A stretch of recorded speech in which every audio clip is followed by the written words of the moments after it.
بسم الله الحمد لله والصلاة والسلام على رسول الله وعلى آله وصحبه ومن والاه رب اشرح لي صدري ويسر لي أمري واحلل عقدة من لساني يفقهوا قولي.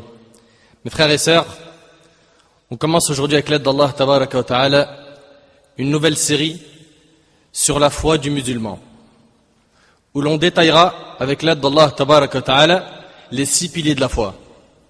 Car comme vous le savez, lorsque notre prophète alayhi salatu wassalam fut questionné au sujet de la foi, il répondit alayhi salatu wassalam en disant: la foi, c'est que tu crois en Allah, en ses anges, et on fera Inch'Allah un cours sur les anges. Tous les piliers de la foi, Inch'Allah, on les traitera.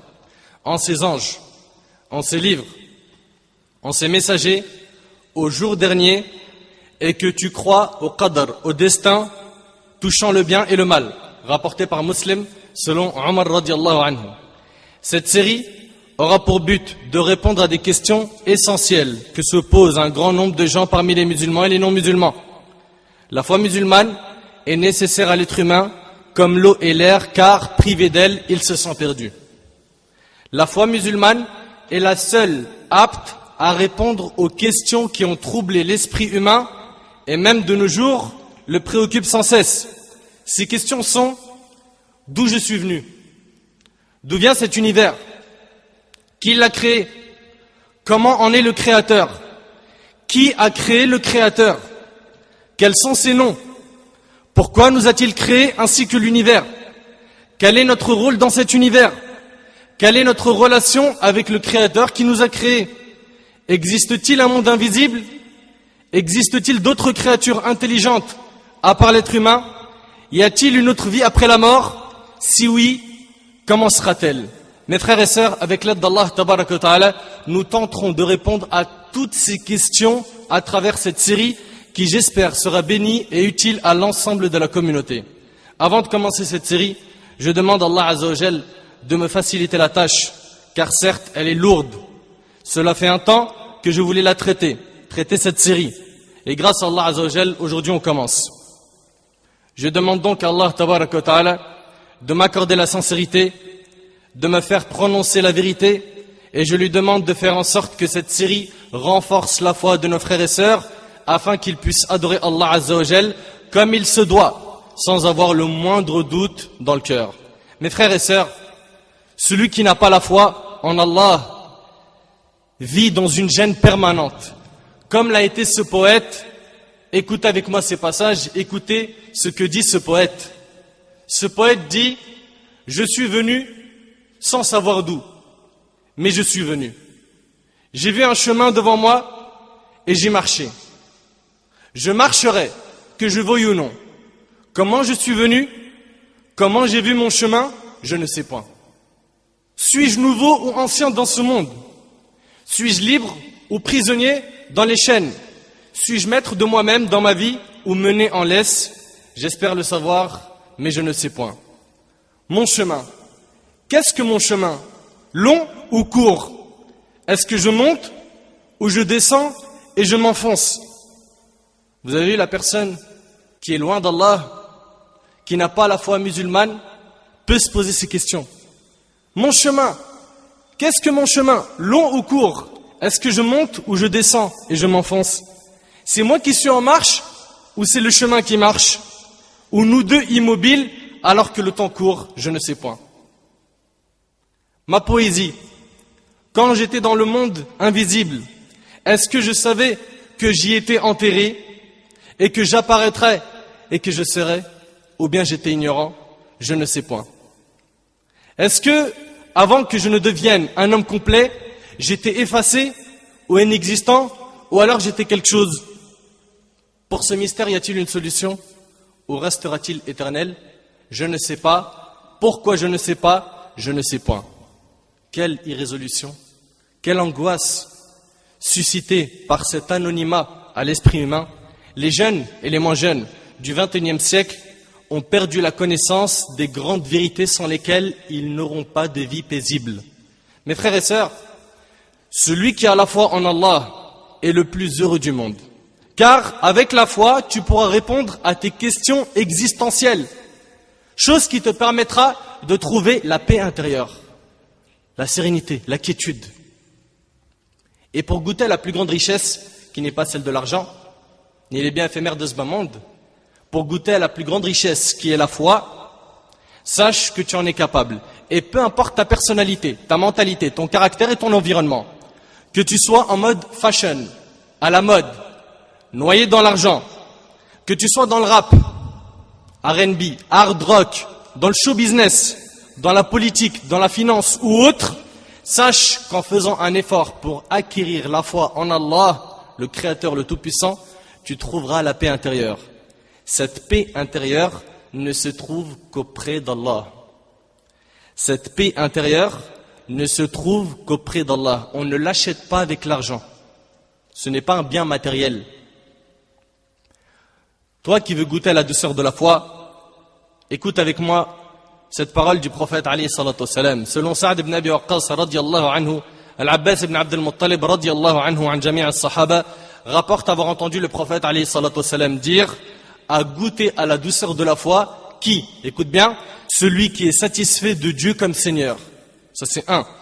De l'islam comme religion et de Mohammed comme messager. Rapporté par Tirmidhi et authentifié par l'Albani. Je répète, tu veux goûter à la douceur de la foi? Écoute bien, à goûter à la douceur de la foi. Qu'est-ce qui dit cela? C'est le prophète Mohammed sallallahu alayhi wa sallam, le sceau des prophètes, le dernier des prophètes. À goûter à la douceur de la foi, celui qui est satisfait de Dieu comme Seigneur. Es-tu satisfait de Dieu comme Seigneur? Mais j'y crois même pas, on y arrive pour ton cas. Celui qui est satisfait de Dieu comme Seigneur, de l'islam comme religion et de Mohammed sallallahu alayhi wa sallam comme messager. Maintenant une personne pourrait sûrement se dire, mais comment veux-tu que je sois satisfait de Dieu comme Seigneur alors que je ne crois pas en l'existence d'un Dieu ni d'un créateur? Pour moi c'est simple. Cet univers, ce monde, est venu par un pur hasard. Ou un autre me dira, moi, je crois que c'est Mère Nature qui est à l'origine de tout. Puis un autre qui dit, on descend du singe. Un autre encore dira, franchement, je ne me pose pas ces questions et j'en vois pas l'utilité. Laisse-moi vivre ma vie. Sache, toi qui m'entends, que nous ne sommes pas sur terre par hasard, ni pour rien. Et avant de te parler de notre rôle sur terre, mettons-nous d'abord d'accord qu'il existe bel et bien un créateur, d'où le thème d'aujourd'hui, les preuves de l'existence d'Allah. Le thème d'aujourd'hui, mes frères et sœurs, est les preuves de l'existence d'Allah Azza wa Jal. Ce thème sera divisé, Inch'Allah, en 3 parties. La première, la nature saine témoigne de l'existence d'Allah. C'est quoi la nature saine? On va le voir, Inch'Allah. Deuxième partie, les preuves de l'existence d'Allah par la raison. Troisième partie, les preuves de l'existence d'Allah par la révélation. Et sans trop tarder, on attaque directement la première partie. La nature saine témoigne de l'existence d'Allah Azza wa Jal. La nature saine est la disposition innée à l'intérieur de l'être humain qui lui permet d'avoir cette conception du bien. Tu mets une personne dans une île, sans lui enseigner la religion, il sait que tuer, c'est pas bien, n'est-ce pas? Ça fait partie de la nature saine. C'est quelque chose qui est inné en nous. D'accord? Donc la nature saine est la disposition innée à l'intérieur de l'être humain qui lui permet d'avoir cette conception du bien et de l'existence d'un créateur unique. Donc chaque être humain, il a cette nature saine. La nature saine, et on ne peut pas la nier, que ce soit du point de vue des musulmans ou des non-musulmans, est une chose reconnue. Cette nature saine ne peut pas être expliquée par la société, car il existe à travers le monde une diversité de sociétés dans laquelle on trouve des gens qui ont cette nature saine et d'autres chez laquelle elle est altérée. Exemple, on trouve dans la société en Arabie Saoudite une nature saine très développée. D'accord? Des gens qui reconnaissent le Créateur, qui l'adorent, etc. Alors que par exemple, dans la société en France, on trouve une nature saine altérée, car la majorité des gens tendent vers l'athéisme et renient l'existence d'un créateur. Donc comme la nature saine varie d'une société à l'autre, on ne peut pas utiliser les sociétés pour expliquer la nature saine. Quant au niveau biologique, à l'intérieur du corps humain, on ne peut pas voir cette nature saine, comme on verrait les organes ou les os. Donc la biologie ne peut pas expliquer la nature saine. On reprend tout maintenant. Ni la société, ni la biologie ne sont capables d'expliquer cette nature saine. C'est que forcément l'explication la plus rationnelle, la plus logique, est qu'elle provient d'un créateur qui l'a mis en nous. Mais attends, mais tu me parles de nature saine. Écoute avec moi. Le docteur Justin Barrett, directeur des recherches à l'université d'Oxford, a déclaré: si on place une poignée de quelques enfants sur une île et qu'ils s'éduquent par eux-mêmes, je pense qu'ils croiraient en Dieu. Pourquoi? Parce qu'il y a la nature saine. Elle n'a pas été altérée. Le docteur a aussi déclaré que la majorité des preuves scientifiques des 10 dernières années sur le développement de l'esprit des enfants a montré que les enfants ont une prédisposition naturelle à considérer que le monde extérieur a été créé par une source d'intelligence immense. Clair? Certains peuvent dire, si l'acheminement vers Allah était instinctif, les gens n'auraient pas adoré des divinités multiples à travers toutes les époques. La réponse est que l'instinct demande à l'individu de se diriger vers le Créateur. Mais l'être humain est entouré de beaucoup d'agents influents qui pourraient le dérégler au moment de son acheminement vers l'unique Créateur des hommes. Donc on voit qu'il y a des agents influents qui dérèglent la nature saine au point où on a des zoroastres, ceux qui adorent le feu, des gens qui adorent les statues, le soleil, les étoiles, les prophètes comme Jésus, Isa alayhi salam, les vaches en Inde, les rats, etc. Et on a cela au lieu d'avoir quoi? Des adorateurs d'Allah l'unique. Ce que les parents plantent dans les esprits des enfants et ce que les écrivains, les enseignants et les chercheurs prononcent devant les débutants change cet instinct et le corrompt en le couvrant de voiles impurs pour s'éloigner de la vérité. Le prophète alayhi salatu wassalam nous a parlé de la nature saine il y a 1400 ans. Écoutez avec moi ce qu'il a dit, sallallahu alayhi wa sallam. D'après Abu Huraira radiyallahu anhu, le prophète alayhi salatu wassalam a dit: tout nouveau-né naît sur la nature saine. Puis ce sont ses parents qui font de lui un juif, ou un chrétien, ou un zoroastrien. C'est ceux qui adorent le feu. Et le hadith, il est rapporté par Bukhari et Muslim. Taïb. Méditez un peu sur ce hadith, sur cette parole du prophète alayhi salatu wassalam. Le prophète, il dit alayhi salatu wassalam: tout nouveau-né naît sur la nature saine. Puis ses parents font de lui un juif, ou un chrétien, ou un zoroastrien. Il n'a pas dit musulman dans tout ça. Pourquoi? Parce que la nature saine, c'est l'islam. C'est quoi l'islam? C'est la soumission à Dieu, c'est d'être soumis à Allah, le Créateur. Donc à la base, tout nouveau-né a cette nature saine. En lui, l'islam inné en lui. Il est soumis à un Créateur. Mais ce sont les agents influents qui sont autour de lui qui dérèglent sa nature saine.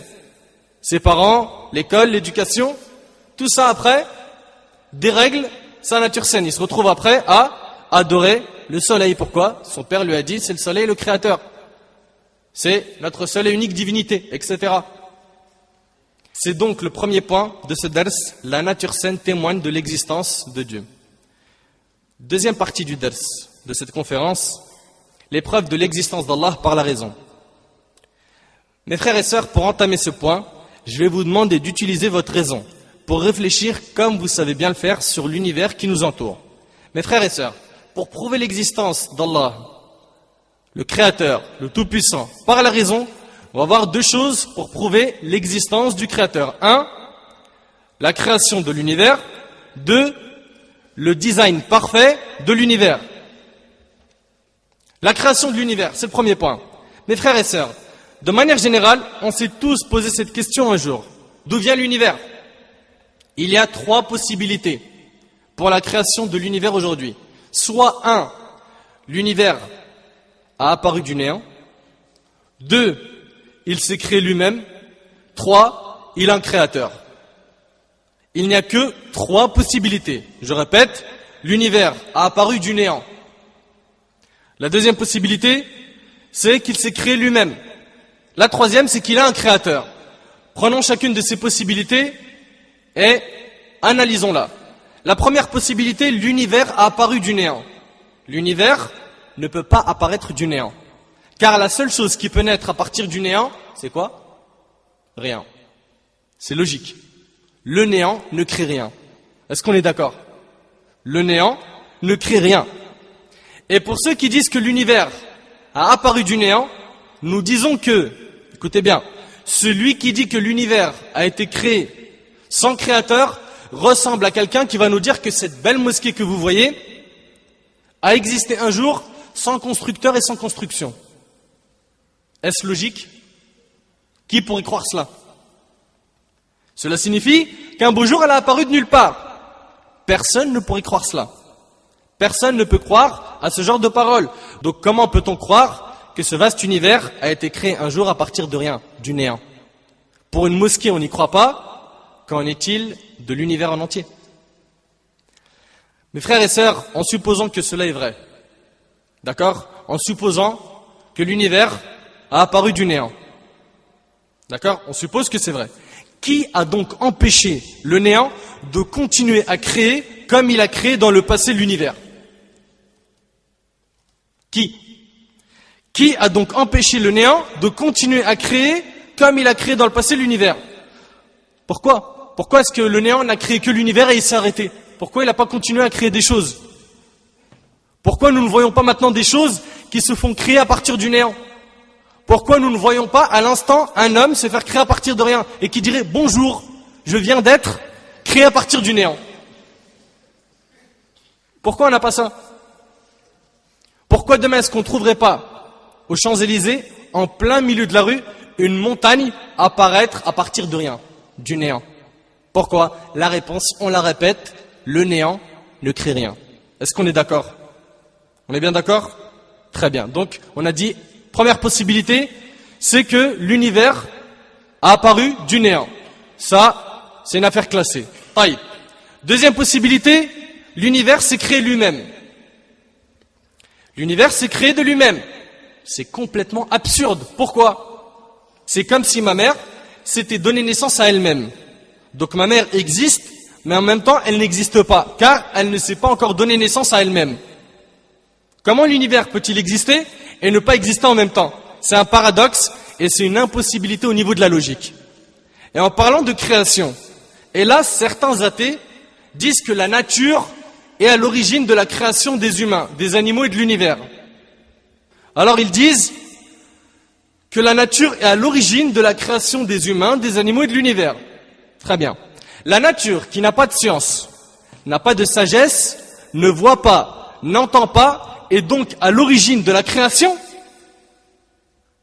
C'est donc elle qui a créé le soleil, la lune, les océans, les humains, les animaux, les oiseaux. Il y a 9000 types d'oiseaux. C'est la nature qui a créé les 9000 types d'oiseaux, les poissons. Donc selon eux, c'est la nature qui cause les tremblements de terre, les volcans, les tonnerres, la pluie. Comment se fait-il que cette nature ait créé des êtres doués de raison, tels que l'être humain par exemple, de volonté, et un univers parfaitement ordonné, alors que nous, humains, qui avons reçu l'intelligence et la volonté, sommes incapables de créer à partir du néant ne serait-ce qu'une mouche? Comment? Je répète cette phrase. Comment se fait-il que cette nature ait créé des êtres doués de raison, de volonté, et un univers parfaitement ordonné, alors que nous, humains, qui avons reçu l'intelligence, la raison et la volonté, sommes incapables de créer à partir du néant ne serait-ce qu'une mouche? Une mouche. Et je jure par Allah qu'ils n'ont pas créé une mouche, et ils en sont incapables. Et je rappelle que créer une chose, c'est la faire sortir du néant. Et ce qu'ils font de nos jours ne sont que des inventions à partir de choses qui existent déjà. On entend le créateur de telle voiture Citroën. Est-ce qu'il l'a fait apparaître du néant? Ou est-ce qu'il a utilisé la matière qui existait déjà pour faire ce véhicule ou toute autre chose? Allah est le seul à pouvoir créer à partir du néant. Personne n'est capable de faire cela. Ils sont dans l'incapacité de créer une mouche, l'insecte le plus misérable. Allah a dit dans sourate Al-Hajj, sourate le pèlerinage, la sourate 22, le verset 73 et 74, Ya ayyuhan nas, duriba mathalun fastami'u lah, innal ladhina tad'una min dunillah, lan yakhluqu dhubaba, walau ijtama'u lah, wa in yaslubhum adh-dhubabu shay'an, la yastanqidhuhu minhu, ضعف الطالب والمطلوب ما قدر الله حق قدره إن الله لقوي عزيز. Ô homme, écoutez ce qu'Allah dit dans le Coran, sa parole. Ô homme, une parabole vous est proposée, écoutez-la. Ceux que vous invoquez en dehors d'Allah ne sauraient même pas créer une mouche. Quand même s'ils s'uniraient pour cela, si toute l'humanité avec toutes les technologies qui existent du monde se réunissait pour créer une mouche à partir du néant, il n'y arriverait pas. Et Allah il dit dans la suite du verset, et si la mouche les dépouillait de quelque chose, il ne saurait le lui reprendre. T'imagines? Le solliciteur et le sollicité sont également faibles, ils n'ont pas estimé Allah à sa juste valeur. Allah est certes fort et puissant.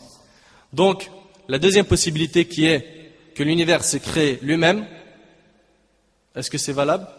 Est-ce que c'est logique? Est-ce que vous l'acceptez? Taïb.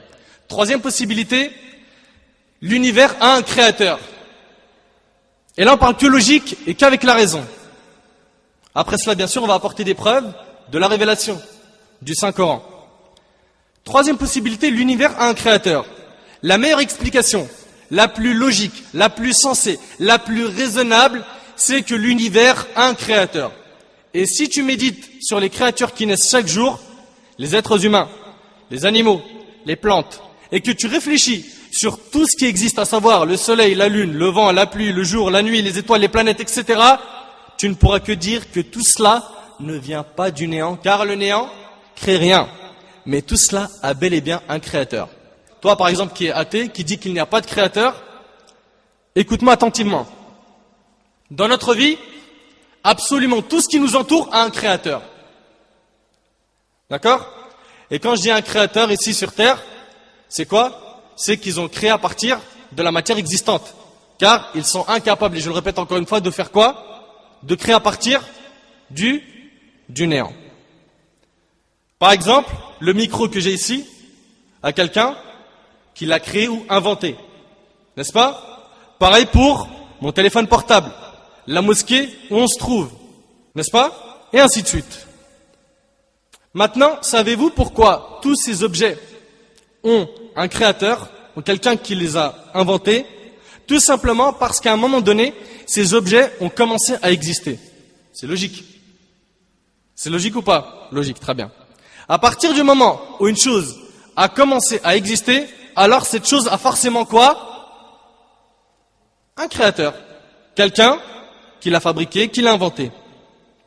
Par contre, si une chose a toujours existé, alors là on est d'accord pour dire qu'elle n'a pas de créateur. Pourquoi? Car elle a toujours été là et personne ne l'a créée.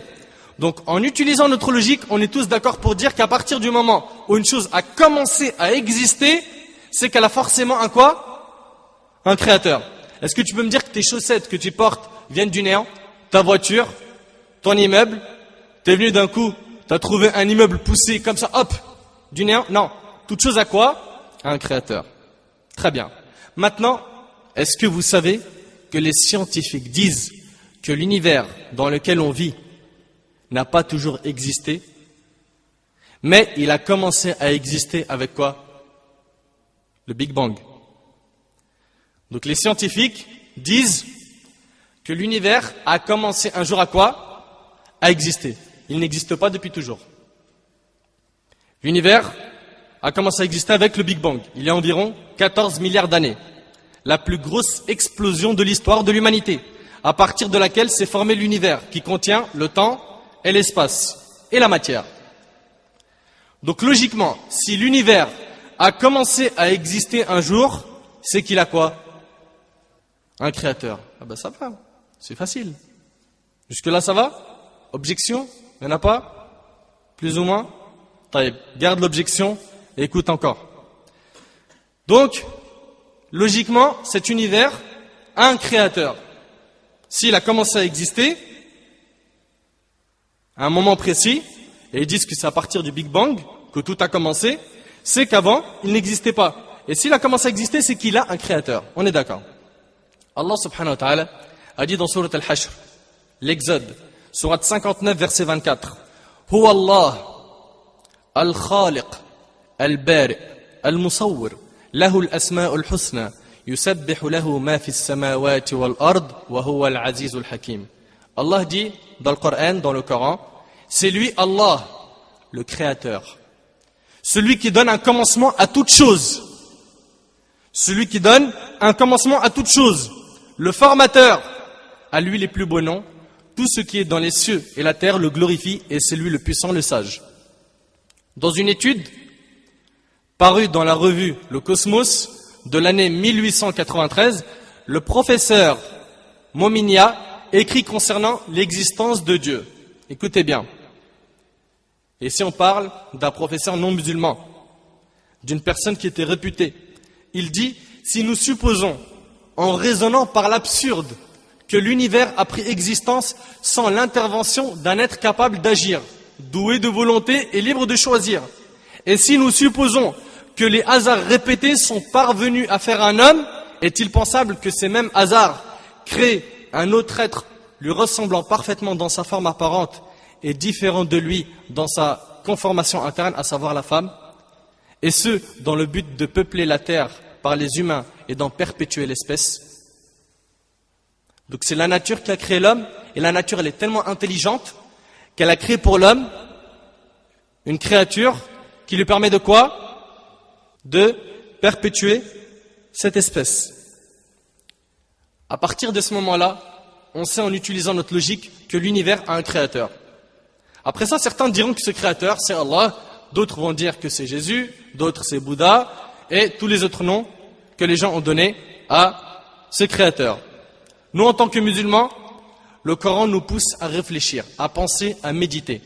Allah répète souvent « Afala ta'qiloun » ne réfléchissez-vous donc pas? Allah subhanahu wa ta'ala interpelle les raisons à maintes reprises dans son livre sacré. Alors en réfléchissant et en utilisant notre raison, on comprend rapidement que ce créateur correspond parfaitement à la description d'Allah. Mais pourquoi est-ce qu'en réfléchissant sur ce créateur, on comprend parfaitement que cela correspond à la description d'Allah? Pour plusieurs points. Premièrement, car à partir du moment où ce créateur a créé l'univers qui contient le temps et l'espace, alors ce créateur doit forcément être unique. Écoutez bien. Le créateur de l'univers correspond parfaitement à la description d'Allah subhanahu wa ta'ala. Tu vas me dire, mais comment ça? J'ai dit premièrement, car à partir du moment où ce créateur a créé l'univers qui contient le temps et l'espace, alors ce créateur doit forcément être unique. Pourquoi ça? Pourquoi il doit être unique? Pourquoi est-ce qu'on n'aurait pas deux créateurs? Ou 3, ou 100, ou 300, ou 3000 créateurs? Tout simplement parce que cela crée beaucoup plus de questions que de réponses. En fait, l'explication la plus simple, dire qu'il n'y a qu'un seul créateur, est la meilleure explication. C'est d'ailleurs un principe qui s'appelle le rasoir d'Occam. C'est le fait de ne pas multiplier les choses sans nécessité, ou bien, d'une manière plus moderne, c'est le fait de dire les hypothèses les plus simples sont les plus vraisemblables. Pourquoi? Parce que sinon, tu vas te retrouver avec une tâche énorme, avec encore plus de questions et finalement, pas beaucoup de réponses. Par exemple, s'il y a plusieurs créateurs, d'accord? Si on suppose qu'il y a plusieurs créateurs, on se demandera sûrement qui a été créé en premier, n'est-ce pas? Qui est celui qui a le plus de force? Quelle est la hiérarchie entre eux? Qui d'entre eux a créé l'univers? Est-ce qu'il n'y en a eu qu'un seul? Ils étaient 2 ou 3 à créer l'univers? Qui s'occupe de l'univers parmi eux? Comment sont réparties les tâches entre eux? Supposons qu'il y a eu 3 créateurs. S'ils divergent, s'ils ont eux 3 des opinions différentes, qu'est-ce qui va se passer? Il y aura des guerres entre eux, comme par exemple dans la mythologie grecque, où le dieu de l'amour combat le dieu de la terre, et où le dieu de la mer se bat avec le dieu des airs, etc. Donc, on voit bien que si on ouvre la porte à de multiples divinités, cela ne fera qu'augmenter les questions et diminuer les réponses. Cela ne fera qu'augmenter les questions et diminuer les réponses, alors que croire en un seul créateur est plus sensé et plus logique. Allah subhanahu wa ta'ala a dit dans le Coran, dans Surat Al-Anbiya, Surat les prophètes, Surat 21, verset 22, « لَوْ كَانَ فِيهِمَا آلِهَةٌ إِلَّا اللَّهِ لَفَسَدَتَا فَسُبْحَانَ اللَّهِ رَبِّ الْعَرْشِ عَمَّا يَصِفُونَ » S'il y avait dans le ciel et la terre des divinités autres que Dieu. Regarde, Allah il dit quoi? Allah il dit dans le Coran, s'il y avait dans le ciel et la terre des divinités autres que Dieu, tous deux seraient certes dans le désordre. Gloire donc à Dieu, maître du trône, bien au-dessus des fictions qu'il lui attribue. Et Allah subhanahu wa ta'ala a dit dans Surat Al-Mu'minun, la Surat les croyants, Surat 23, verset 91, « Mattakhadallahu min walad, wa ma kana ma'ahu min ilah, idhan la dhahaba kullu ilahin bima khalaq, wa la ala ba'duhum ala ba'd, subhanallahi amma yasifun. » Allah ne s'est point attribué d'enfant et il n'existe point de divinité avec lui. Sinon, chaque divinité s'en irait avec ce qu'elle a créé et certaines seraient supérieures aux autres. On voit que tout est ordonné dans l'univers. Tout. Cela prouve qu'il n'y a qu'un seul créateur. Il serait plusieurs, il y aurait eu des divergences et des guerres entre eux. Allah il dit, sinon chaque divinité s'en irait avec ce qu'elle a créé et certaines seraient supérieures aux autres. Gloire et pureté à Allah, il est supérieur à tout ce qu'il décrive. Et Allah a dit dans Surat al-Isra, Surat le voyage nocturne, Surat 17 verset 42, قُلْ لَوْ كَانَ مَعَهُ آلِهَةٌ كَمَا يَقُولُونَ إِذًا لَابْتَغَوْا إِلَى ذِي الْعَرْشِ سَبِيلًا. Dit, s'il y avait des divinités avec lui, comme ils le disent, elles auraient alors cherché un chemin pour atteindre le détenteur du trône. Cela signifie, comme cela est cité dans l'explication de ce verset par l'imam al-Qurtubi, Ibn Kathir et d'autres, que s'il y aurait eu d'autres divinités avec Allah subhanahu wa ta'ala, elles auraient tout fait pour s'emparer de son pouvoir et cela aurait causé le plus grand désordre dans l'univers. C'est bien clair? S'il y aurait plus d'une divinité, il y aurait eu le désordre, il y aurait eu des combats. C'est comme les rois d'aujourd'hui. Tout le monde veut le pouvoir. Tout le monde veut être le roi. Et le fait qu'on ait un ordre parfait dans cet univers depuis des milliards d'années, cela prouve qu'il n'y a qu'un seul créateur et qu'ils ne peuvent pas être plusieurs. C'est donc ce qu'on disait tout à l'heure, ça correspond bien à la description d'Allah. Ensuite, deuxième point qui prouve que le créateur correspond bien à la description d'Allah. Deuxièmement, ce créateur-là, il ne doit pas avoir été créé. Personne ne l'a créé. Il a toujours été là et il est éternel. Ça, c'est une obligation, tu dois le croire. Le créateur, tu dois croire qu'il existe, qu'il est éternel, que personne ne l'a créé, qu'il a toujours été là. Parce que si tu te poses la question, qui a créé ce créateur, fameuse question qui revient souvent, la réponse elle est très simple. Si tu poses cette question et que je te réponds, c'est un exemple. Si tu me dis qui a créé Allah, le créateur, et que je te dis par exemple, c'est Mohamed qui a créé le créateur, c'est un exemple.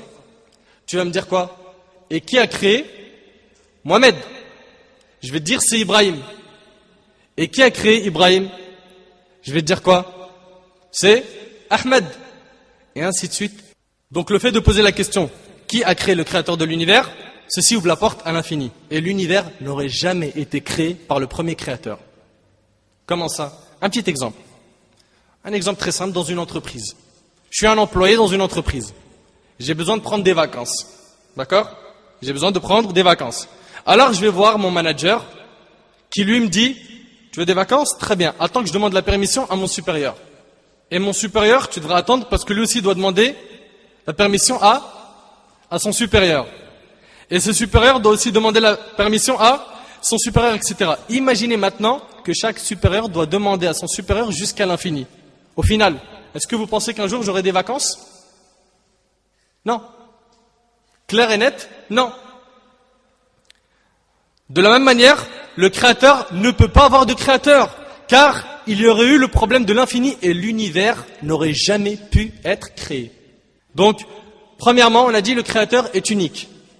D'accord? Ça, c'est par la logique. Deuxièmement, c'est que le créateur n'a pas été créé. Il a toujours existé. Il est éternel. D'accord? Tu ne peux pas concevoir qu'il a un créateur. Sinon, on rentre dans quoi? Dans l'infini. Chose qui nous mettra plein de points d'interrogation dans notre vie. Troisièmement, les scientifiques disent que le temps, l'espace et le matériel ont commencé à exister avec le Big Bang. Très bien.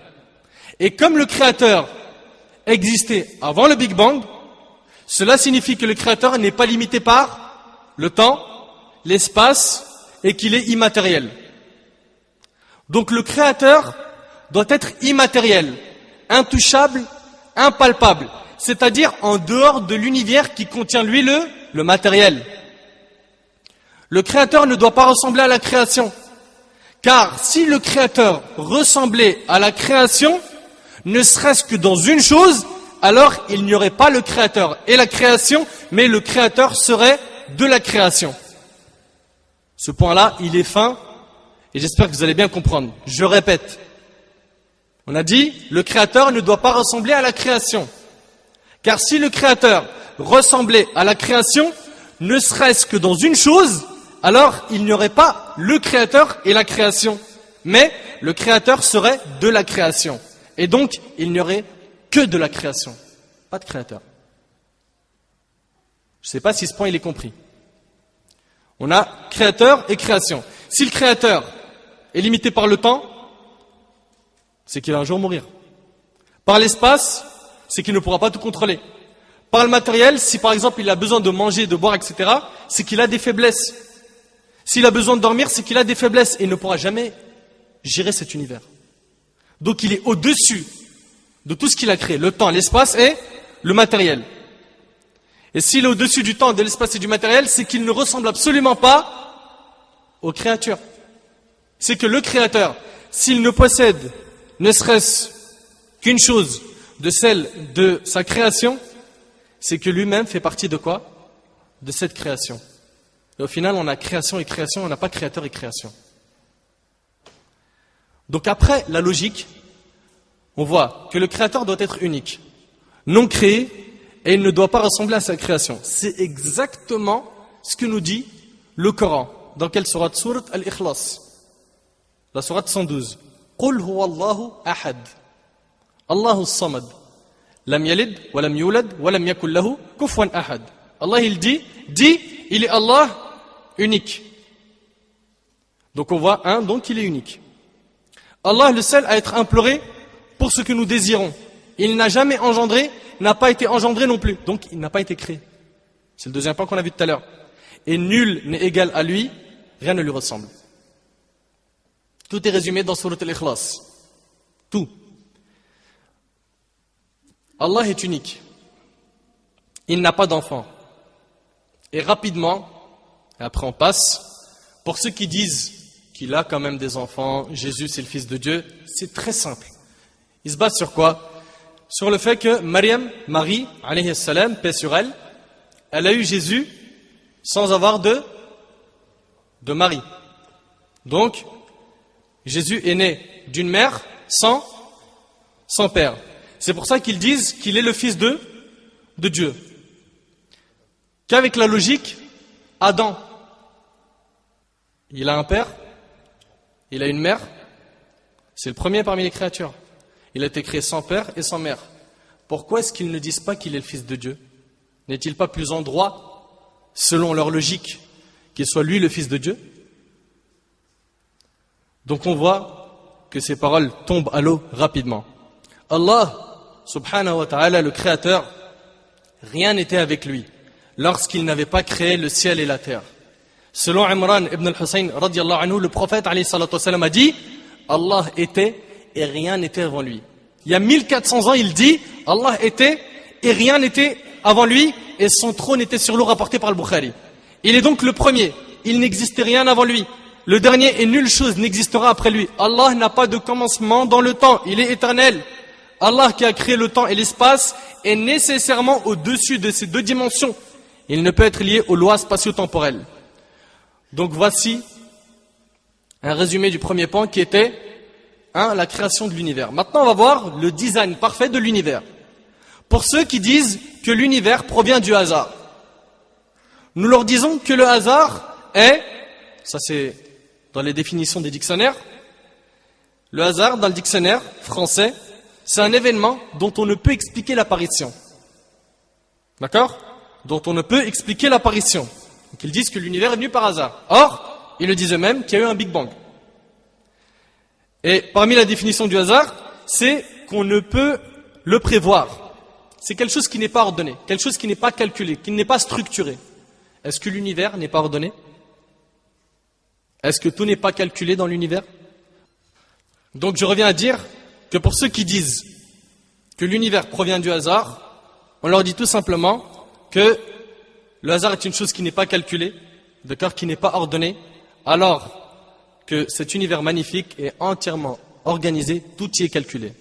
Comment expliquer l'ordre qui se trouve dans l'univers? Comment expliquer l'arrangement parfait et minutieux de l'univers qui a permis la vie sur Terre? Comment? Subhanallah, en plus, médite un petit peu. Tu sais, quand tu crées d'accord, entre guillemets, tu as compris, c'est l'invention et pas faire apparaître une chose du néant. Supposons que tu crées une maison sans entretien, comment est-ce qu'elle devient après un siècle? Des dégâts. Tu rentres pour l'électricité, la plomberie, tout est à refaire, n'est-ce pas? Tu t'es jamais posé la question, 14 milliards d'années que l'univers existe et il n'a pas été détérioré? Qui l'entretient? La nature? Le hasard?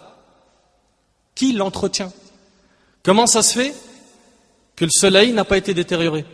Que les montagnes, que la terre, les planètes, les étoiles, tout ce qui nous entoure, comment ça se fait que ce qui nous entoure est toujours aussi parfait? Comment?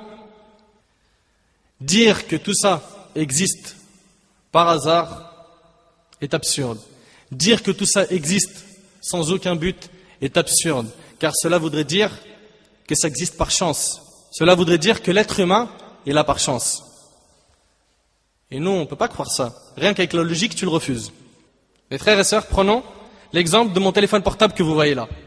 Mon portable est composé de 3 choses principales. Du fer, qui provient des minéraux de la terre, du verre, qui provient du sable, et du plastique qui provient du pétrole. Maintenant, on va dire que tu es en train de marcher en plein milieu du désert d'Arabie, où il y a des minéraux, du pétrole et du sable. Tu marches et d'un coup tu trouves par terre un téléphone portable. Est-ce que tu vas croire que ce téléphone portable est le fruit de milliards et de milliards d'événements aléatoires? Est-ce que tu vas croire ça? Le soleil a brillé, le pétrole a bouilli et s'est transformé en plastique, le vent a soufflé et le sable s'est transformé en verre, la pluie est tombée et les minéraux se sont transformés en fer, et qu'après des millions d'années, tout ça s'est assemblé et ça a formé un téléphone portable en plein milieu du désert. Et là, tu le ramasses, t'écoutes, t'entends « Allô, mon fils ?» Ça rentre pas dans ta tête. T'en rigoles, n'est-ce pas? Un téléphone portable, t'arrives pas à croire que cet objet vient du néant, du hasard, de la nature. Sérieusement, n'importe qui dirait que c'est absurde. Et que le téléphone portable que j'ai trouvé appartient à quelqu'un qui l'a perdu dans le désert. Pourquoi? Parce qu'on utilise notre logique.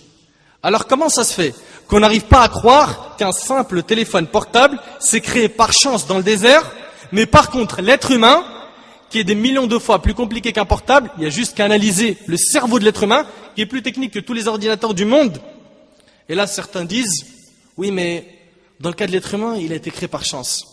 Subhanallah, le téléphone portable, il n'y a pas de chance, c'est sûrement il y a eu un créateur, il vient pas du néant, et le cerveau de l'être humain, super compliqué, c'est une machine, hyper compliquée. Non, en fait, on se prend pas la tête. Allez, ça vient du néant.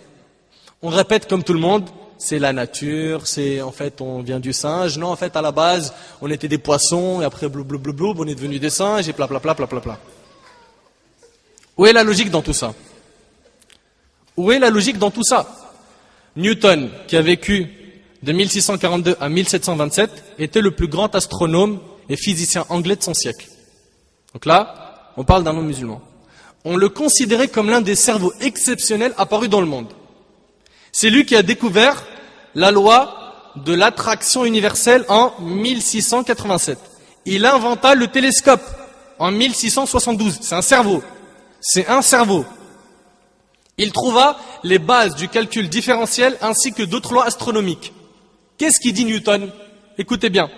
Newton dit, il est tout à fait évident qu'il n'y a aucune cause naturelle qui soit capable d'orienter toutes les planètes et leurs satellites pour qu'ils tournent dans une seule direction et sur un même niveau sans la moindre variation notoire. L'observation de cet ordre prouve l'existence d'une sagesse régnant sur le tout.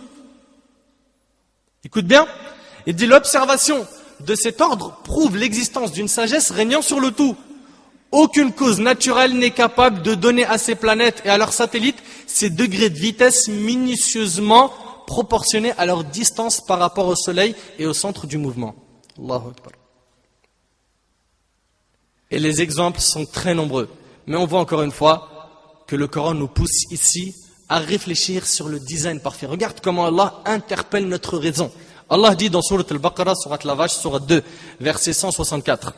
Inna fi khalqis samawati wal ard, wa ikhtilafi al-layli wan nahar, wal fulki allati tajri fil bahri bima yanfa'u an-nas, wa ma anzala Allahu min as-sama' min ma'in fa ahya bihi al-ard ba'da mawtiha, wa batha fiha min kulli dabbah, wa tasrif ar-riyah was-sahab al-musakhkhar bayna as-sama'i wal ard, la ayatin liqawmin ya'qilun. Allah interpelle les doués de raison. Allah dit dans le Coran, sa parole qu'il a révélée au prophète Mohammed sallallahu alayhi wa sallam. Certes, dans la création des cieux et de la terre, dans l'alternance de la nuit et du jour, dans le navire qui vogue en mer chargé de choses profitables aux gens, dans l'eau qu'Allah fait descendre du ciel, par laquelle il rend la vie à la terre une fois morte, et il répand des bêtes de toute espèce. Vous savez, chaque verset, on pourrait en faire un cours. Chaque verset, on pourrait en faire un cours. Il rend la vie à la terre une fois morte. Et il répand des bêtes de toute espèce. Dans la variation des vents. Donc Allah il dit que dans l'alternance de la nuit et du jour, dans le navire qui vogue en mer, et parle de la pluie qui descend du ciel. Et il dit aussi que dans la variation des vents et dans les nuages soumis entre le ciel et la terre, en tout cela, il y a des signes pour un peuple qui raisonne. Il y a des signes. Tout cela n'a pas apparu du néant. Allah subhanahu wa ta'ala dit Am khuliqu min ghayri shay. Allah subhanahu wa ta'ala dit ont-ils été créés à partir de rien? Am humul khaliqun, ou sont-ils eux les créateurs? D'où est-ce que vous venez? D'où est-ce que vient cet univers? Quant à celui qui dit moi, je vais dire clairement, ce que tu dis, t'as vu, ça passe bien, c'est logique. Ouais, pour l'instant, t'as vu, j'essaie de remettre les idées en place. Mais il y a une chose, c'est que moi, je crois qu'en ce que je vois. Je le vois pas, Allah. Tant que je le vois pas, j'y crois pas. Déjà, une petite histoire, d'accord, pour détendre un peu l'atmosphère, et après on répond sérieusement à toute personne qui dit cela. Une fois, un professeur faisait son cours, et il est en train de dire à ses élèves, si on aurait vu Allah, on aurait cru en lui. Et il a commencé à leur donner des preuves logiques prouvant qu'Allah, le Créateur, n'existe pas. Il a dit à ses élèves, est-ce que vous voyez le prof? Ils dirent oui. Il a dit, donc le prof existe. Est-ce que vous voyez le tableau? Ils dirent oui. Et là, ils ont dit quoi? Oui. Il leur a dit, donc le tableau existe. Puis après, il leur a dit, est-ce que vous voyez telle chose? Est-ce que vous voyez telle chose? Et oui, donc ça existe. Et après, il leur a dit, est-ce que vous voyez Allah? Ils dirent non. Il leur a dit, donc il n'existe pas. Et là, il y a un élève très intelligent. Il a dit, chers camarades, est-ce que vous voyez le cerveau du prof? Ils dirent non. Il a dit, donc il n'en a pas. On croit en plein de choses, Yahri, plein de choses qu'on ne voit pas, mais on chipote. Celui qui dit « je ne crois qu'en ce que je vois », un peu de sérieux, sachez qu'il s'agit là d'une excuse mensongère. Combien il y a des choses qu'on ne voit pas avec nos yeux, mais on y croit. Le vent. Il ressemble à quoi le vent? Décris-le-moi. Non, t'as vu, je le vois pas, mais je vois son effet. Ah, donc, tu crois au vent, pourtant tu ne le vois pas. Chaque jour, tu respires combien de litres d'air? 10 000 litres d'air. Tu les vois? Est-ce que tu sais, à midi, tu es à combien de litres d'air consommé? Non, pourtant tu crois à cet air, mais tu ne le vois pas. Donc tu crois en pas mal de choses que tu ne vois pas à l'œil nu. Oui, mais je vois leur effet. Pour l'effet de la création du Créateur, il y a quoi?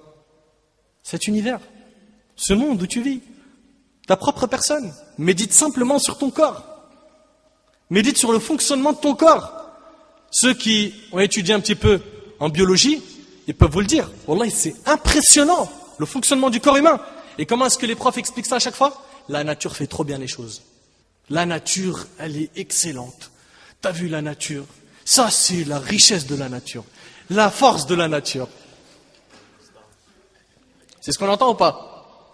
Tout le temps, c'est justifié par la nature. Ou bien par, il y a eu une évolution de millions d'années, des milliards d'années. On se cache derrière les millions et les milliards d'années. Parce que comment tu peux prouver ça? Donc, tu crois au vent, pourtant tu ne le vois pas. L'air, la pesanteur. Tu vois la pesanteur? Non, mais pourtant tu y crois. Subhanallah, écoutez bien. Certains disent, oui mais tant que je n'ai pas vu Allah, je ne peux pas y croire. Donc premièrement, on vient te dire que tu crois en certaines choses que tu ne vois pas. Deuxièmement, sache que nous sommes faibles et que nous sommes incapables d'ouvrir nos yeux, ne serait-ce que quelques minutes, devant une créature visible d'Allah, comme le soleil. Est-ce que tu es capable de fixer le soleil longtemps avec tes yeux? Non, pourquoi?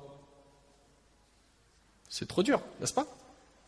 Subhanallah, tu es incapable de voir avec tes yeux faibles le soleil. Comment penses-tu pouvoir voir le créateur du soleil? Comment? Certains aussi disent, parmi les athées, bon d'accord, là jusqu'à maintenant ça va, tu suis un bon rythme logique, mais s'il existe ce créateur, ou Allah comme tu le dis, comment ça se fait?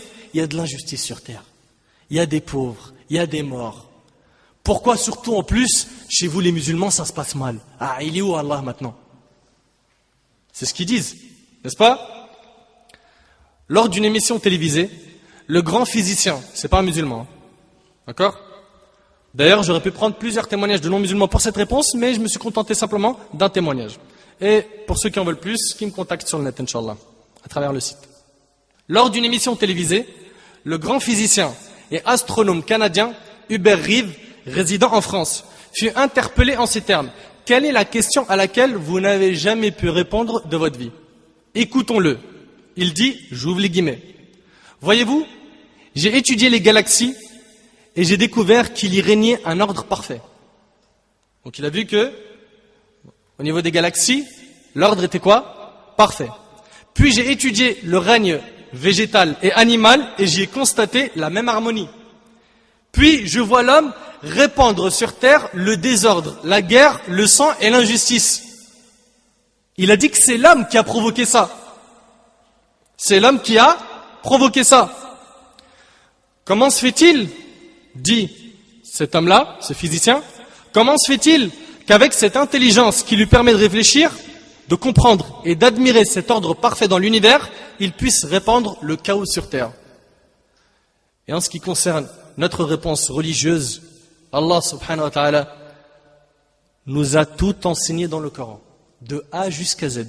Tu as la réponse à toutes les questions que tu peux imaginer, dans le livre sacré qui est le Coran, et dans la tradition du prophète Mohammed sallallahu alayhi wa sallam. Allah a dit dans Sourate Ar-Rum, Sourate les Romains, Sourate 30, verset 41, ظهر الفساد في البر والبحر بما كسبت أيدي الناس ليذيقهم بعض الذي عملوا لعلهم يرجعون. Allah dit, la corruption est apparue sur la terre et dans la mer à cause de ce que les gens ont accompli de leurs propres mains. Donc pourquoi il y a de l'injustice? Pourquoi il y a des guerres et des meurtres? Mais c'est à cause de nous. C'est à cause de nous. Allah dit, la corruption est apparue sur la terre et dans la mer à cause de ce que les gens ont accompli de leurs propres mains, afin qu'Allah leur fasse goûter une partie de ce qu'ils ont œuvré. Peut-être reviendront-ils vers Allah. S'ils reviennent vers Allah, sachez que les choses vont changer. Si aujourd'hui il y a le désordre, si aujourd'hui il y a des guerres, si aujourd'hui il y a énormément d'injustice, c'est parce que les gens se sont éloignés du Tout-Puissant Créateur. S'ils reviennent vers lui, il leur facilitera une vie saine, paisible, où il y a l'ordre et la paix. Clair? Maintenant, on attaque la troisième et dernière partie de cette conférence, qui est l'épreuve de l'existence d'Allah par la révélation. Mes frères et sœurs, les preuves venant de la révélation, qui prouvent l'existence d'un créateur, d'Allah l'unique sans associé, sont très nombreuses.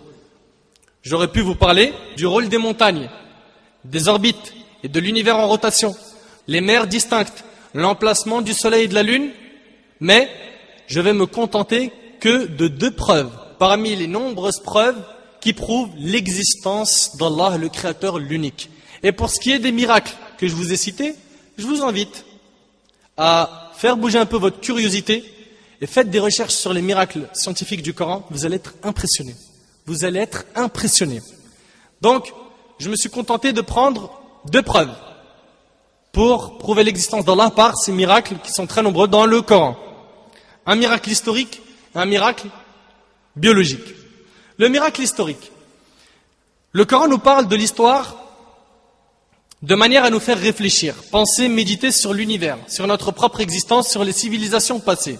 Pourquoi? Pourquoi réfléchir sur ces choses-là?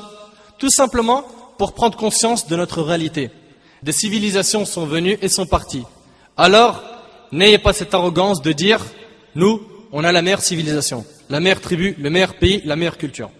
Le Coran nous dit, fais attention à ce que je vais dire, des civilisations sont venues et sont parties. Vous aussi, vous êtes là. Et votre temps arrive, le temps où vous serez partis comme les autres. Le Coran présente donc l'histoire d'une manière générale pour nous faire prendre conscience de la réalité de notre existence. Mais aussi, le Coran nous parle de l'histoire d'une manière très spéciale et très précise. Une manière qui défie les lois de la nature. Comment ça? Le Coran utilise deux mots pour décrire le dirigeant des Égyptiens à l'époque. Qui connaît Pharaon? Al-Malik. Barakallahu fik. Pharaon et Al-Malik. D'accord? Taïb. Dans l'histoire du prophète Joseph, Youssef alayhi salam, le Coran parle d'Al-Malik. Al-Malik, c'est quoi? Le roi. D'accord? Ça veut dire le roi, le sultan, le dirigeant. Alors que dans l'histoire de Moïse, Moussa alayhi salam, le Coran parle du dirigeant en utilisant quel terme? Le roi? Non, Pharaon. Qu'est-ce que tu veux dire par ce détail? Médite un petit peu. Donc, à l'époque du prophète qui? Youssef, alayhi salam. Il a été utilisé quoi dans le Coran? Al-Malik. Et à l'époque de Moussa, de Moïse, Pharaon. Très bien. Maintenant, la question, c'est pourquoi est-ce que le Coran utilise deux noms différents pour désigner le roi des Égyptiens de l'époque? Pourquoi le Coran utilise deux noms pour deux moments précis dans le temps? L'Empire égyptien, au niveau historique, se divise en deux périodes. La première période qui est l'Ancien Empire et la deuxième période qui est le Nouvel Empire. Youssef alayhi salam a vécu pendant la première période, l'Ancien Empire égyptien. Alors qu'à l'époque de Moïse, Moussa alayhi salam, c'est le Nouvel Empire égyptien. Environ 1400 ans avant Jésus-Christ. Clair? Alors pourquoi il y a une différence ici? Sachant que la Bible ne parle jamais de roi, mais seulement de pharaon, et que la Torah ne parle jamais de roi, mais seulement de pharaon, et que les historiens de l'époque ne parlaient jamais de roi, mais seulement de pharaon. Méditez bien sur ça. À l'époque, ils ne parlaient jamais de roi, mais toujours de pharaon. Le roi d'Égypte, il s'appelait Pharaon.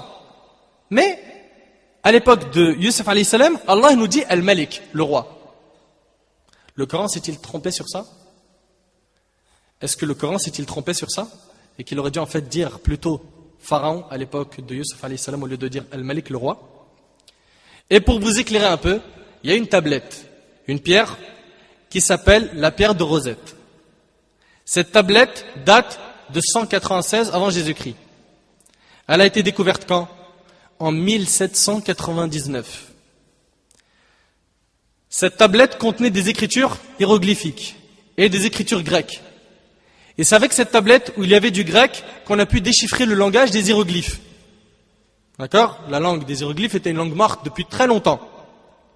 Maintenant qu'on a déchiffré le langage des hiéroglyphes, les historiens ont pu récupérer et déchiffrer toutes les autres pierres qui étaient écrites en hiéroglyphes. D'accord? Ils ont pu voir après, dans les pyramides, tout ce qu'il y avait comme pierre. D'accord? Ils ont pu comprendre le contenu de ce qui est écrit sur ces pierres. Médite bien avec moi. Et quand cela a eu lieu? En 1799. Et qu'est-ce que les historiens ont découvert en traduisant ces tablettes? Ils ont découvert que les Égyptiens de l'ancien empire à l'époque de Youssef appelaient leurs dirigeants comment? Al-Malik. Subhanallah. C'est impressionnant. Ça, c'est un miracle historique. Et que les Égyptiens du Nouvel Empire, à l'époque de Moussa alayhi salam, appelaient leurs dirigeants comment? Pharaon. Pharaon. D'où est-ce que Mohammed alayhi salam a eu ce savoir? Et on ne peut pas dire que c'est de la chance, ou qu'il l'a deviné. Pourquoi? Parce que c'est un détail très petit, presque invisible. Un détail insignifiant par rapport au message de l'islam. insignifiant par rapport à l'existence d'Allah, insignifiant par rapport à n'importe quelle chose dont nous parle le Coran.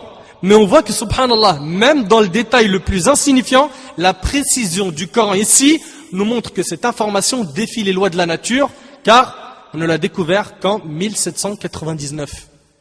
Alors que le Coran avait été révélé il y a plus de 1400 ans. S'il n'y a aucune explication naturelle, cela montre que la meilleure explication, c'est qu'il y a un créateur. Que c'est Allah subhanahu wa ta'ala qui a enseigné cela au prophète alayhi salatu wa sallam. Quant au miracle biologique, je vais vous parler, Inch'Allah, en ces quelques minutes, de l'embryologie. Et wallah, j'aurais aimé avoir un PowerPoint, surtout pour vous expliquer en détail ce qui va être dit. Parce que pour ceux qui ont étudié un petit peu l'évolution de l'embryon, ça va, ils vont pas décrocher. Les autres, je vous invite, dès que vous rentrez chez vous, de voir ce que je vous ai dit dans les images. Bi'idhnillah, vous allez voir votre foi exploser. Alors, l'embryologie dans le Coran. Dans Sourate al-Mu'minun, la sourate 23, sourate les croyants, du verset 12 à 14, on retrouve des points très éloquents qui décrivent les différentes étapes de l'évolution de l'embryon humain. Une manière précise, unique et très éloquente. Je ne vais pas parler de tous ces points pour faire le plus court possible, donc soyez attentifs, c'est très important. Je vais parler de certains points de l'évolution de l'embryon. Allah a dit dans le Coran, dans Surat al-Mu'minun, Surat 23, Surat les croyants, du verset 12 au verset 14. وَلَقَدْ خَلَقْنَا الْإِنسَانَ مِنْ سُلَالَةٍ مِنْ طِينٍ ثُمَّ جَعَلْنَاهُ نُطْفَةً فِي قَرَارٍ مَكِينٍ ثُمَّ خَلَقْنَا النُّطْفَةَ عَلَقَةً فَخَلَقْنَا الْعَلَقَةَ مُضْغَةً فَخَلَقْنَا الْمُضْغَةَ عِظَامًا فَكَسَوْنَا الْعِظَامَ لَحْمًا ثُمَّ أَنشَأْنَاهُ خَلْقًا آخَرَ فَتَبَارَكَ اللَّهُ أَحْسَنُ الْخَالِقِينَ. Allah a dit, et ceux qui connaissent, qui ont appris l'évolution de l'embryon, vont être impressionnés. Et ce verset suffit pour qu'une personne reconnaisse que le Coran c'est la parole d'Allah. Et que le prophète alayhi salatu salam c'est le messager d'Allah. Écoutez bien. Allah dit, nous avons certes créé l'homme d'un extrait d'argile. Puis, nous en fîmes une goutte de sperme dans un reposoir solide. Ensuite, nous avons fait du sperme une adhérence. Ça, c'est dans le Coran. Ensuite, nous avons fait du sperme une adhérence. Et de l'adhérence, nous avons créé un embryon. Puis de cet embryon, nous avons créé des os et nous avons revêtu les os de chair. Ensuite, nous l'avons transformé en une toute autre création. Gloire à Allah, le meilleur des créateurs. Analysons un petit peu maintenant ce verset. Allah subhanahu wa ta'ala dit, nous avons certes créé l'homme d'un extrait d'argile. Donc la première chose, Allah il nous dit que l'homme il a été créé d'un extrait d'argile. Mais pourquoi l'argile? Quels composants chimiques se trouvent dans l'argile? On a l'oxygène, le carbone, l'hydrogène, l'azote, le calcium, le phosphore, le potassium, le soufre, le chlore, le sodium, le magnésium et le silicium. Maintenant, savez-vous quels sont les composants chimiques nécessaires au fonctionnement de l'être humain et son développement? Alors on a l'oxygène, le carbone, l'hydrogène, l'azote, le calcium, le phosphore, le potassium, le soufre, le chlore, le sodium, le magnésium et le silicium. Subhanallah. Ça c'est un. Ensuite, Allah il dit, puis nous en fîmes une goutte de sperme dans un reposoir solide. D'accord? Allah il parle de an-nutfa. An-nutfa en fait, c'est le zygote. Ensuite, Allah nous dit qu'il a fait de cet extrait d'argile une nutfa. Ici, une nutfa a été traduite par goutte de sperme. Alors que c'est une mauvaise traduction. Car Allah lui-même nous dit dans Surat al-Insan, la sourate les hommes, dans le verset 2, que cette nutfa est un mélange. Est un mélange. En plus, dans un hadith rapporté par l'imam Ahmed dans le Musnad, le prophète alayhi salatu wa sallam nous précise que cette nutfa est un mélange de deux liquides appartenant à l'homme et l'autre à la femme. Ça a été rapporté il y a 1400 ans par le prophète alayhi salatu wa sallam, qui ne pouvait pas vérifier tous ces faits scientifiques. Maintenant, voyons voir ce que l'embryologie moderne nous dit sur ça. Et quand je dis moderne, ce n'est pas les références des scientifiques qu'on citait dans les années 80, non, c'est les références de 2010 à 2012. Écoutez avec moi ce que disent les embryologistes Beverly Kramer et John Allen. Ils disent, l'être humain provient de la combinaison de deux cellules, l'une du père et l'autre de la mère.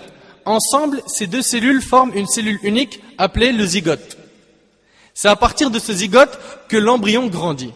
Subhanallah, l'analyse du mot nutfa dans le Coran et la sunna correspond parfaitement à la description des embryologistes de la substance mélangée appelée le zygote.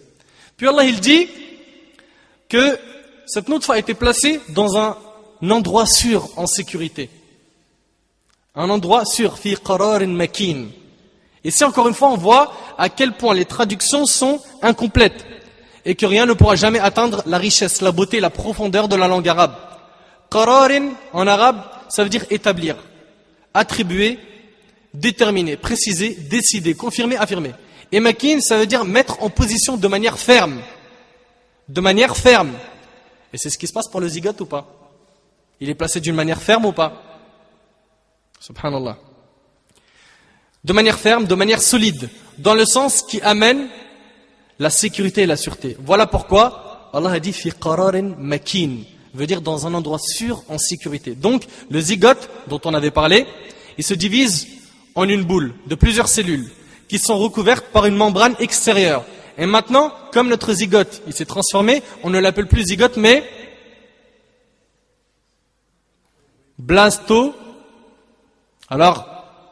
blastocyste. Ce n'est pas un nouveau dessin animé. Et là encore, ils nous disent quoi? Nos embryologistes de 2012 sur ce blastocyste. L'implantation du blastocyste commence environ 6 ou 7 jours après la fécondation. Le blastocyste s'enfonce profondément. Écoutez bien, profondément, encore et encore, dans la muqueuse utérine. Ensuite, le trou est recouvert par un caillot de sang environ 10 ou 12 jours après la fécondation. Le blastocyste est complètement enfermé et l'implantation est terminée. Subhanallah, c'est ce qu'Allah il a dit, un endroit sûr en sécurité. L'évolution de l'embryon, vous imaginez, c'était écrit dans le Coran il y a plus de 1400 ans. C'est impressionnant quand même. Puis Allah il nous parle de cette nutfa qui devient une alaqa, une adhérence. Ensuite Allah décrit la prochaine étape comme une alaqa, une adhérence. Ce mot contient plusieurs sens. Parmi ces sens, cela veut dire s'accrocher. Alaqa c'est quelque chose qui s'accroche. Et c'est ce qu'on voit ou pas? Au niveau de l'évolution de l'embryon, c'est que ça s'accroche, ça pend. Donc al-alaqa ça ressemble aussi à une substance comme une sangsue, qui ressemble à un ver, comme un genre d'insecte rampant qui colle. Maintenant, voyons voir nos embryologistes de 2012. Barry Mitchell et Ram Sharma nous expliquent cette étape en nous disant que l'embryon, il est relié au cytrophoblaste. Dans l'embryon, on voit donc que l'embryon est suspendu ou accroché. Ensuite, au niveau de l'embryon, c'est maintenant le cerveau et la moelle épinière qui se développent. Et en se développant, c'est là que l'embryon atteint le stade où il ressemble à une sangsue. Ensuite, l'embryon se nourrit grâce au contact avec les vaisseaux sanguins maternels, de la même façon qu'une sangsue se nourrit du sang. Puis Allah décrit l'étape d'après, qui est Al-Mudra. Al-Mudra, c'est quoi Al-Mudra? Al-Mudra, ça veut dire mâcher. Madara yamduru. D'accord? Al-Mudra, dans la langue arabe, c'est quoi? C'est mâcher. Mastiquer quelque chose qui est mâché. Ou un petit morceau de viande. Ça veut aussi dire quelque chose qui a été mâché avec des dents en laissant des traces de dents. Le développement des somites, c'est une structure de l'embryon, c'est lui qui donne cet aspect de chewing-gum à l'embryon. En plus, l'embryon ressemble à un petit morceau de chair qui a l'air d'avoir été mâché justement. On voit la précision du Coran, encore une fois, à cette étape du développement de l'embryon. Et pour tous ceux qui m'écoutent dans la mosquée, ou à travers l'enregistrement, il faut à tout prix que vous voyez avec vos yeux ce miracle scientifique à travers des vidéos ou des images. Vous allez vraiment être impressionnés. Impressionnés de la précision du Coran, de la précision. Ensuite, Allah nous parle de la prochaine étape, de celle de l'embryon. Ici, clairement, Allah nous dit que la prochaine étape est la formation des os. Et effectivement, au niveau de l'embryologie, c'est la formation des os ou des différents membres, comme nous le disent les embryologistes John Allen et Beverly Kramer. Ensuite, Allah dit, et nous avons revêtu les os de chair. Le mot kasaouna en arabe veut dire revêtir, recouvrir, habiller. Al-'idhama veut dire les os. Et al-lahm veut dire la chair, la viande, un morceau de chair ou un morceau de viande. Les mots utilisés dans le Coran pour décrire cette étape de l'embryon sont en totale concordance avec l'embryologie moderne. Le mot kassaouna décrit les cellules qui recouvrent, qui habillent petit à petit les os. Et c'est même ces cellules qui vont former les muscles autour des os, subhanallah. Puis après cela, Allah dit qu'il en a fait une toute autre création. Ici, cette toute autre création, d'un point de vue scientifique, se réfère tout simplement à une autre étape d'évolution de l'embryon. Car maintenant, l'embryon est formé. Il a simplement besoin de grandir. Comme nous le disent Barry Mitchell et Ram Sharma, à partir de la 8e semaine, soit la fin de la formation de l'embryon. C'est une nouvelle évolution qui commence, c'est la période de croissance. Mes frères et sœurs, les historiens sont d'accord pour dire que le prophète alayhi salatu wassalam était illettré et analphabète. Et il ne possédait aucun moyen pour vérifier ces faits scientifiques. Surtout que la découverte de la microscopie ne date que de la fin du XVIe siècle, soit 11 siècles après la mort du prophète alayhi salatu wassalam. Comment est-ce que le prophète alayhi salatu wassalam aurait pu réciter ces versets, ces paroles aux compagnons, qui sont bien précis sur l'évolution de l'embryon, alors qu'on vient de découvrir ça il y a quelques années? Comment? Pose-toi la question. Comment? Ces versets du Coran sont une preuve de l'existence d'Allah subhanahu wa ta'ala, le Créateur le Tout-Puissant. Et sachez que tout le monde, musulmans et les orientalistes, ceux qui ont critiqué l'islam, ils n'ont pas critiqué l'islam en disant que le Coran n'est pas authentique. Donc tout le monde témoigne que le Coran est authentique et qu'il n'a pas eu de changement depuis 1400 ans. C'est le même. Le Coran, la parole d'Allah, a été appris par cœur par les compagnons du prophète alayhi salatu wassalam. Certains parmi eux l'ont écrit pendant que le prophète alayhi salatu wassalam était en vie. Et il n'y en avait pas beaucoup parmi eux qui savaient écrire. La plupart des compagnons l'ont appris par cœur. Par cœur. Et c'est à l'époque de Uthman, radiyallahu anhu, le 3e calife, que le Coran a été compilé en un seul livre. Uthman, en voyant que certains compagnons mouraient dans des batailles, avait peur que le Coran soit délaissé ou qu'il disparaisse. Alors il a demandé à ce que ses compagnons viennent réciter le Coran, et en ayant écouté plusieurs récitations conformes à des écrits, il n'a pu avoir qu'une confirmation du contenu du Coran. Le premier compagnon, il vient réciter alors qu'il avait déjà été écrit par certains compagnons. Il récite le Coran entier, c'est bon, c'est la même chose. Le deuxième compagnon, le troisième, et il y en a eu plus d'un. Ils ont été très nombreux à réciter le Coran, et à la fin, une fois que Uthman radiyallahu anhu a été sûr à 1000% que ce Coran-là était celui qui avait été appris par les compagnons sans aucune modification, c'était le même dans le contenu, là, il en a fait un livre, et c'est ce livre-là qu'on a aujourd'hui entre nos mains. Et ça fait partie d'ailleurs des miracles du Coran qu'il n'a pas été falsifié, alors que d'autres livres, vous le savez mieux que moi, ont été falsifiés. Et Allah subhanahu wa ta'ala dit Inna nahnu nazzalna adh-dhikr wa inna lahu lahafidhun. Nous avons fait descendre le rappel, le Coran, et nous le préserverons. Allah a dit qu'il le préservera. Allah s'est chargé de le préserver, de le protéger de toute falsification. C'est pour ça qu'aujourd'hui, tu tournes dans les 4 coins du monde, depuis 1400 ans, le Coran c'est le même. Pas un mot de plus, ni un mot de moins.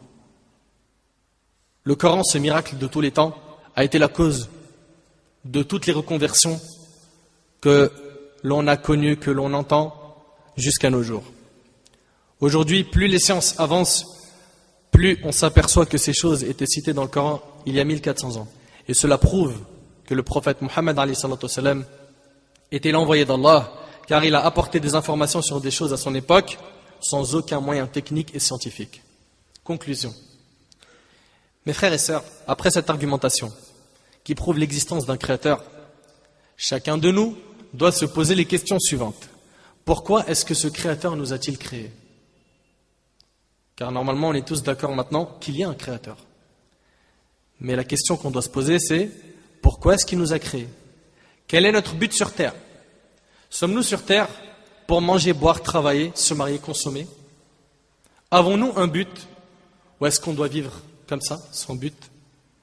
Quel chemin devons-nous emprunter? Y a-t-il un livre capable de répondre à nos questions? Un livre qui pourrait être un guide et qui pourrait nous montrer le chemin du bonheur? Les réponses à ces questions seront, si Allah subhanahu wa ta'ala nous facilite, nous donne la vie et la force, le sujet de la prochaine conférence. هذا ما أعلم والله عز وجل أعلى وأعلم سبحانك اللهم وبحمدك أشهد أن لا إله إلا أنت أستغفرك وأتوب إليك وبارك الله فيكم والسلام عليكم ورحمة الله وبركاته.